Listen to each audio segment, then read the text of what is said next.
Buenos días. Quien habla es el doctor Sergio Rubén Carlini, profesor adjunto de la Cátedra F de Medicina Interna de la Facultad de Ciencias Médicas de la Universidad Nacional de La Plata. A continuación vamos a tratar un tema muy importante que es el cáncer de esófago. Por lo tanto, lo que vamos a hacer es hacer una introducción a este tipo de enfermedad.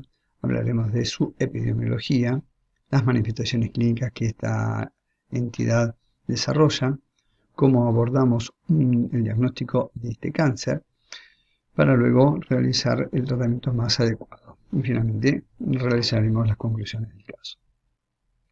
Como consideraciones generales, el cáncer de esófago ocupa el 9º lugar por orden de frecuencia entre las neoplasias malignas en el mundo, si bien en los países en vía de desarrollo sube hasta el 5º lugar. Una característica epidemiológica de estos tumores es la gran variabilidad geográfica. Se ve que en Europa occidental su incidencia es aproximadamente de 5 casos por 100.000, y mientras que en el sudeste de África y en áreas de Irán y China las incidencias superan los 100 casos por 100.000. En cuanto a la predominancia en el sexo, en los varones tiene una relación bastante más importante, casi 4:1, aunque en las zonas de muy elevada incidencia esta relación se reduce. Hablamos también del tipo histológico del cáncer de esófago.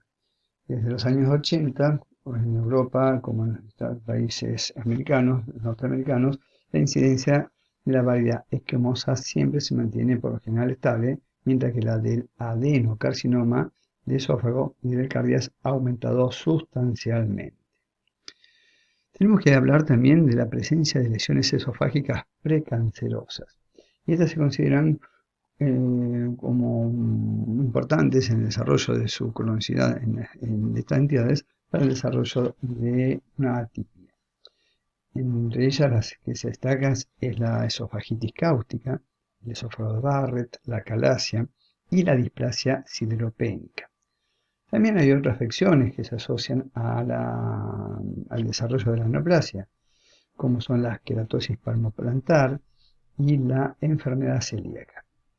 También los pacientes que sufren de neoplasias de cabeza y cuello, especialmente los de la cavidad oral y de la faringe, también constituyen un grupo de elevado riesgo para el desarrollo del cáncer de esófago.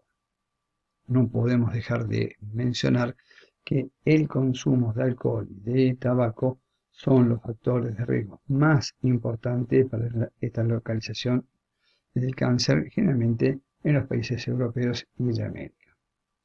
También hay que mencionar que estos factores se potencian de manera sinérgica cuando el consumo de alcohol y tabaco es importante en el paciente.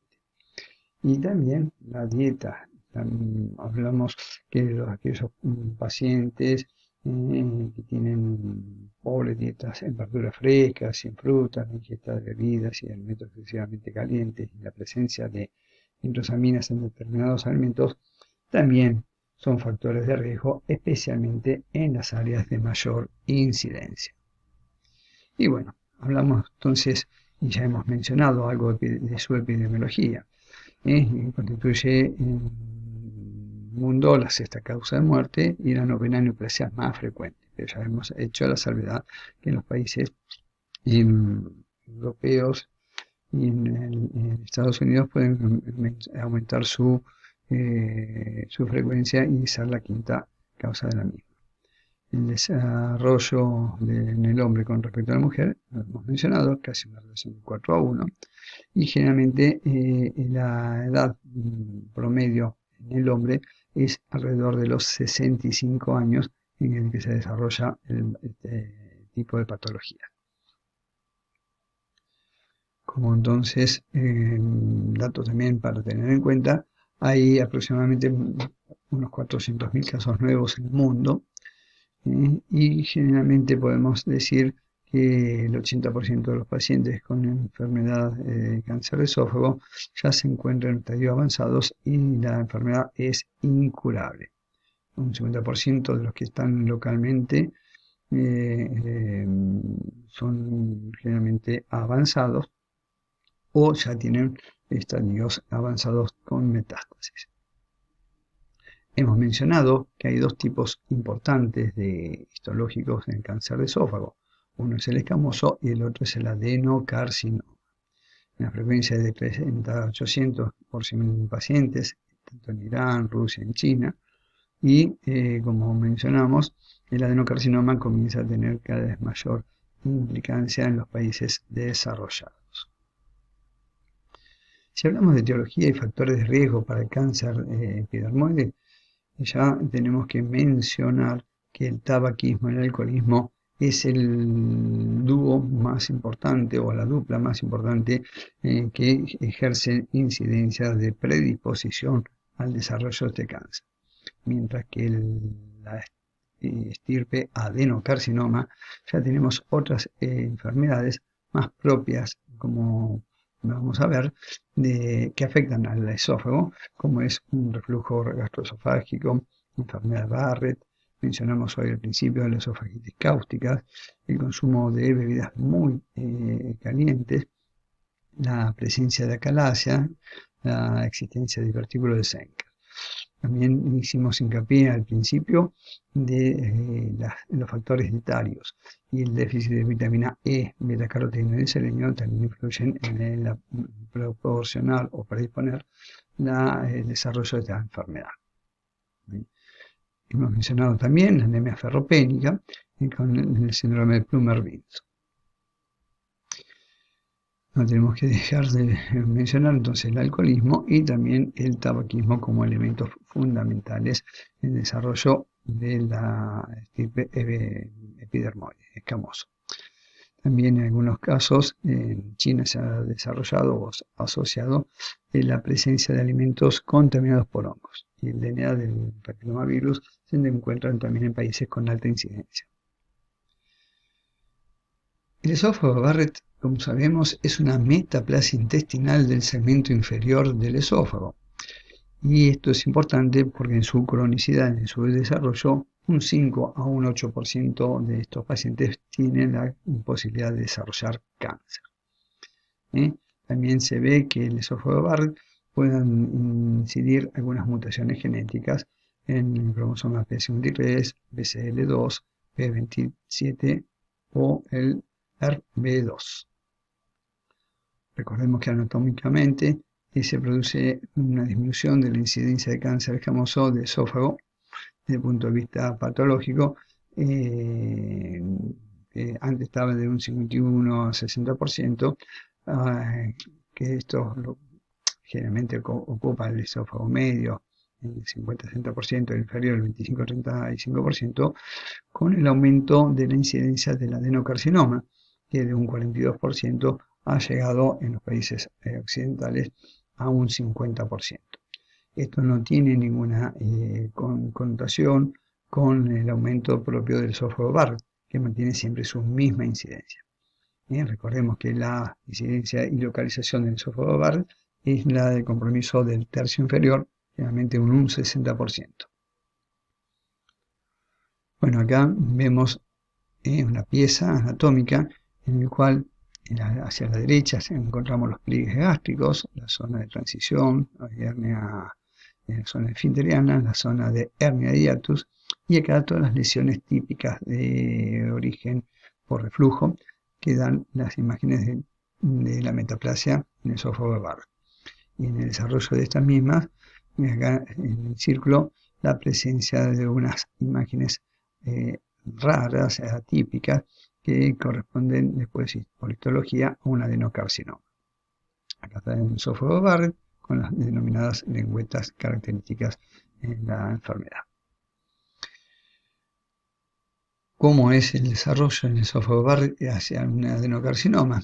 Entonces se ve que hay una mayor riesgo de displasia de alto grado, y eso es a partir del transcurso de la cronicidad en el tiempo, en el cual un paciente tiene 30 a 40 veces más riesgo de hacer un cáncer de esófago. Puede ser de múltiples focos o tener un comportamiento de tumor gástrico e intestinal. Recordemos, y para tenerlo presente, que a partir del compromiso de las distintas capas del esófago, vamos a tener también su forma correspondiente de los estadios. Estadio 0 obviamente está sano, estadio 1 está comprometiendo ya en la parte de la mucosa, hasta la membrana basal, y después ya a medida que estadio 2 en adelante, 2A, 2B, y 3 y 4 comienza a comprometer no solamente la submucosa, sino la parte muscular, y después con compromiso inmediato a los ganglios locorregionales. ¿Cómo se disemina y cómo crece este tumor de esófago? Recordemos que el esófago comprende dos porciones, una cervical, que es desde el borde inferior del cricoide hasta la escotadura external, y la otra parte que es la intratorácica, en la cual podemos dividirla en tres porciones, una superior, media e inferior. La superior estaría dada desde el estrecho torácico hasta la bifurcación traqueal, la media de esta bifurcación traqueal hasta la unión gastroesofágica, y la porción torácica inferior es hasta la unión gastroesofágica, desde la carina.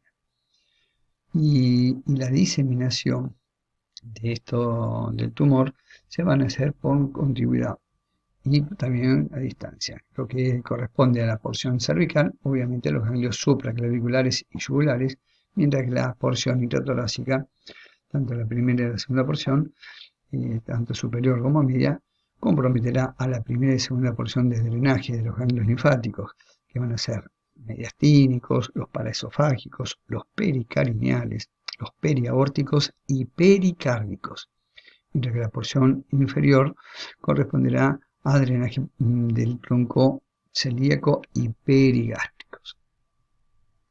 Entonces acá vemos cómo ese porcentaje de cáncer esofágico por regiones.